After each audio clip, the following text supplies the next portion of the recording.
Hvernig mælum við eðlismassa hluta? Eins og eðlismassan á þessum steini hérna. Já, þá þarf ég kannski að vita hvað eðlismassi er. Eðlismassi er mælikvarði á þéttleika efna, hvað efnið í steininum er þétt í sér. Þá þarf ég að vita formúluna fyrir eðlismassa. Hún er hérna, eðlismassi er massi deilt með rúmmáli. Massi er efnismagnið í hlutnum, rúmmálið er hvað hann tekur mikið pláss. Það er auðvelt að mæla massan. Ég tek steininn og setja hann á vog. Og svo les ég bara töluna. Hann er 45 grömm. En hvernig mæli ég rúmmálið á hann? Ég gæti tekið reglustiku og reynt að mæla, en er hann jafn á allar hliðar? Nei, hann er það ekki. Þannig að, hvernig leysi ég það? Jú, hvað gerir Arkimedes? Hann fór í bað og uppgötvaði að vatnið sem flaut upp úr baðinu var jafn mikið og rúmmálið hans. Geti ég tekið bara mæliglas? Hann passar ekki ofan í. Hvað gerum við þá? Jú, við getum notað eitthvað sem við kallum yfirfallsker. Fyllum það af vatni.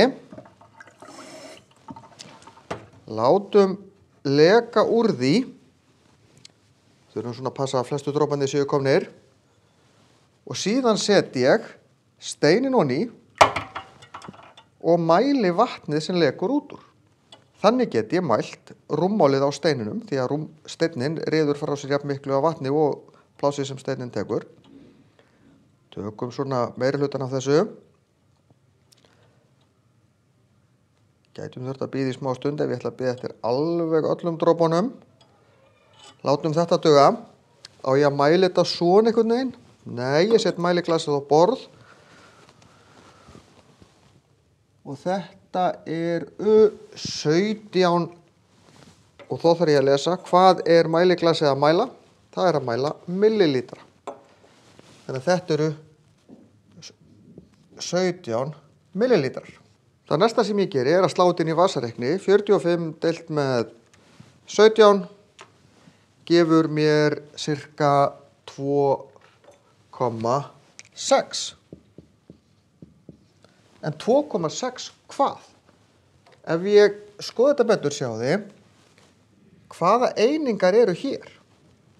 Jú, þarna stendur grömm á millilítra. Þannig að þetta geti verið grömm á millilítra. Það er reyndar það sama og grömm á rúmsentimetra, sem millilítri er 1 rúmsentimetri. Þetta þýðir að 1 rúmsentimetri, eða millilítri, af þessum steini er 2,6 grömm. Ég geti í raun sett hvaða massaeiningu ég gæti verið að reikna þetta í kílóum á rúmmetra, þess vegna grömmum á rúmmetra,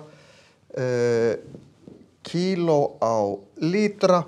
Ég geti í raun sett hvaða massaeiningu sem er á hvaða rúmmálseiningu sem er. Ég þarf bara að vera með þær þá réttar.